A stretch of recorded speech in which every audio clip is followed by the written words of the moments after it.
Hello viewers, welcome to education and job corner. এই যে DA মামলাটির একটি গুরুত্বপূর্ণ আপডেট এসেছে, ইতিমধ্যে আপনাদের সকলের কাছে পৌঁছেছে যে আগামী 22শে এপ্রিল এই মামলার পরবর্তী শুনানির তারিখ নির্ধারণ করা হয়েছে এবং এখানে কনফেডারেশন অফ স্টেট গভর্নমেন্ট এমপ্লয়িজের তরফ থেকে, সংগঠনের তরফ থেকে গুরুত্বপূর্ণ বার্তাও দেওয়া হয়েছে যে এই মামলা কিন্তু একটা নিষ্পত্তি হওয়ার সম্ভাবনা প্রবল রয়ে যাচ্ছে এবং সম্ভবত 22/4/2025 তারিখে এই মামলার ডিসপোজড হওয়ার সম্ভাবনা প্রবল, এমনটা কিন্তু তারা দাবি করছে। কারণ এমনটাই কোর্টরুম থেকে কিন্তু উঠে আসছে পরিস্থিতি, সিচুয়েশান সেটাই বলছে।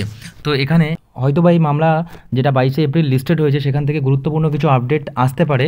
চলুন, অফিসিয়াল ওয়েবসাইটে একটি গুরুত্বপূর্ণ ইনফরমেশান এসছে বা গুরুত্বপূর্ণ বিষয় আপডেট হয়েছে, সেখানে দেখলে কিছুটা অনুমান করা যাবে যে এই মামলা 22 তারিখের জন্য কতটা গুরুত্বপূর্ণ।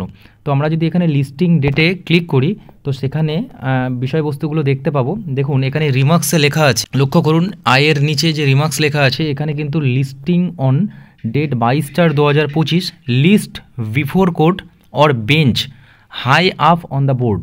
এই কথাটি খুবই তাৎপর্যপূর্ণ, কারণ high up on the board মানে একদম বোর্ডের প্রথম সারিতে, প্রথম দিকে এই মামলা যাতে থাকে সেই জন্য কিন্তু এখানে নির্দেশ দেওয়া হয়েছে এবং সেই কারণেই 22/4/2025 তারিখে এই মামলা টপ অফ দ্য বোর্ডের দিকেই থাকছে এবং শুনানি যথারীতি হবে এই মামলার, এবং সেটা বোঝাই যাচ্ছে সংগঠনের তরফ থেকেও তেমনই কিন্তু বার্তা আসছে। তো এখন দেখার পালা যে এই দীর্ঘদিন ধরে যে ডিএ মামলার থেকে বঞ্চিত সরকারি কর্মচারীরা সেই দিন মানে আগামী 22/4/2025 তারিখে ভালো কোনো খবর আসছে কিনা সেটার জন্য সবাই অপেক্ষা করে থাকবে।